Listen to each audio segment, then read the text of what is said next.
ഇറാനുമായുള്ള സമാധാന ചർച്ചകളിൽ നിന്ന് അമേരിക്കൻ വൈസ് പ്രസിഡന്റ് JD വാൻസിനെ പ്രസിഡന്റ് ഡൊണാൾഡ് ട്രംപ് തഴഞ്ഞു. ഇസ്ലാമാബാദിൽ ശനിയാഴ്ച ആരംഭിക്കുന്ന രണ്ടാം ഘട്ട ചർച്ചകൾക്കായി ട്രംപിന്റെ വിശ്വസ്തരും പ്രത്യേക പ്രതിനിധികളുമായ ജാറേദ് കുഷ്ണർ, സ്റ്റീവ് വിറ്റ്കോഫ് എന്നിവർ പാകിസ്ഥാനിലേക്ക് പുറപ്പെട്ടു. ഇറാൻ ഭരണകൂടത്തിന്റെ അഭ്യർത്ഥന മാനിച്ചാണ് ഈ നീക്കമെന്നാണ് വൈറ്റ് ഹൌസ് നൽകുന്ന ഔദ്യോഗിക വിശദീകരണം.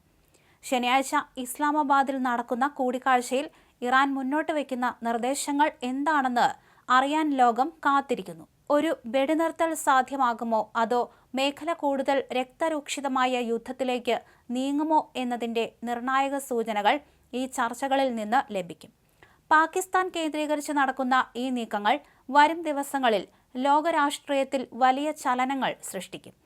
ഇറാൻ സമാധാന ചർച്ചകളുടെ ആദ്യഘട്ടത്തിന് നേതൃത്വം നൽകിയ JD വാൻസിന് പാകിസ്ഥാനിൽ നിന്ന് വലിയ നേട്ടങ്ങൾ ഉണ്ടാക്കാൻ സാധിക്കാതെ മടങ്ങേണ്ടി വന്നിരുന്നു. ഇത് വൈസ് പ്രസിഡന്റ് എന്ന നിലയിലുള്ള വാൻസിന്റെ ആദ്യ വലിയ നയതന്ത്ര പരീക്ഷണമായിട്ടാണ് വിലയിരുത്തപ്പെട്ടത്. എന്നാൽ ഇസ്ലാമാബാദിൽ നടന്ന ആദ്യവട്ട ചർച്ചകൾ പരാജയപ്പെട്ടതോടെ വാൻസിനെ മാറ്റി നിർത്തി തന്റെ വിശ്വസ്തരെ തന്നെ രംഗത്തിറക്കാൻ ട്രംപ് തീരുമാനിക്കുകയായിരുന്നു. വൈസ് പ്രസിഡന്റ് നിലവിൽ സ്റ്റാൻഡ് ബൈ ലിസ്റ്റിലാണെന്ന് White House press secretary Karoline Leavitt വ്യക്തമാക്കി. നിലവിൽ വൈസ് പ്രസിഡന്റ് JD വാൻസ് ചർച്ചകൾക്കായി പോകുന്നില്ല. ഇറാൻ നേരിട്ടുള്ള സംഭാഷണത്തിന് താൽപര്യം പ്രകടിപ്പിച്ച സാഹചര്യത്തിൽ അവർക്ക് പറയാനുള്ളത് കേൾക്കാൻ സ്റ്റീവ് വിറ്റ്കോഫിനെയും ജാറെദ് കുഷ്ണറിനെയും പ്രസിഡന്റ് നിയോഗിച്ചിരിക്കുകയാണ്, ലീവിറ്റ് പറഞ്ഞു. പാകിസ്ഥാൻ വിദേശകാര്യ മന്ത്രാലയത്തിന്റെ കണക്കുകൂട്ടലുകൾ പ്രകാരം ഇറാന്റെ വിദേശകാര്യമന്ത്രി അബ്ബാസ് അരാങ്ചി ഇതിനോടകം തന്നെ ഇസ്ലാമാബാദിൽ എത്തിയിട്ടുണ്ട്. ചെറിയൊരു പ്രതിനിധി സംഘത്തെയാണ് അദ്ദേഹം നയിക്കുന്നത്. പാകിസ്ഥാനിലെ ചർച്ചകൾക്ക് ശേഷം അദ്ദേഹം മസ്കറ്റിലേക്കും മോസ്കോയിലേക്കും യാത്ര തിരിക്കും. അമേരിക്കയും ഇസ്രായേലും തങ്ങൾക്കെതിരെ അടിച്ചേൽപ്പിച്ച യുദ്ധത്തിന്റെ പശ്ചാത്തലത്തിൽ മേഖലയിലെ സാഹചര്യങ്ങളെല്ലാം തന്നെ വിലയിരുത്താനാണ് താൻ പാകിസ്ഥാനിലെത്തിയതെന്ന് അബ്ബാസ് അരാങ്ചി വ്യക്തമാക്കി. പാകിസ്ഥാൻ സൈനിക മേധാവി ഫീൽഡ് മാർഷൽ അസീം മുനീർ, വിദേശകാര്യമന്ത്രി ഇഷാഖ് ധാർ എന്നിവരുമായി അദ്ദേഹം ചർച്ചകൾ നടത്തുന്നുണ്ട്.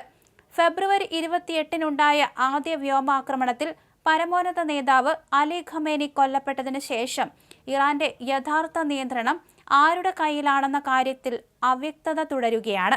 ഖമേനിയുടെ മകൻ മൊജ്തബ ഖമേനിയും ആക്രമണത്തിൽ പരിക്കേറ്റ് ഒളിവിൽ കഴിയുന്നു എന്നാണ് റിപ്പോർട്ടുകൾ. ഇതിനിടെ ഭരണകൂടത്തിൽ ഭിന്നതയില്ലെന്നും തങ്ങൾ ഒറ്റക്കെട്ടാണെന്നും പ്രസിഡന്റ് മസൂദ് പെസൻഷ്കിയാൻ പ്രസ്താവിച്ചു. ചർച്ചകൾ ഒരു വശത്ത് നടക്കുമ്പോഴും ഇറാന് മേലുള്ള നാവിക ഉപരോധം ട്രംപ് ഭരണകൂടം കർശനമാക്കിയിട്ടുണ്ട്. ലോകത്തെ എണ്ണ വ്യാപാരത്തിന്റെ 20% കടന്നുപോകുന്ന ഹോർമൂസ് കടലിടുക്കിൽ അമേരിക്കൻ കപ്പലുകൾ നിലയുറപ്പിച്ചിരിക്കുകയാണ്. ഇറാനിലേക്കോ അവിടെ നിന്നോ ഉള്ള ഒരു കപ്പലും കടത്തിവിടില്ലെന്ന് അമേരിക്കൻ പ്രതിരോധ സെക്രട്ടറി പീറ്റ് ഹെഗ്സെത്ത് മുന്നറിയിപ്പ് നൽകുകയും ചെയ്തു. ഹോർമൂസ് കടലിടുക്കിലെ ഇറാന്റെ ചെറുകിട ബോട്ടുകളെ കാണുന്ന നിമിഷം വെടിവെച്ച് വീഴ്ത്താൻ ട്രംപ് സൈന്യത്തിന് നിർദ്ദേശം നൽകിയിട്ടുണ്ട്.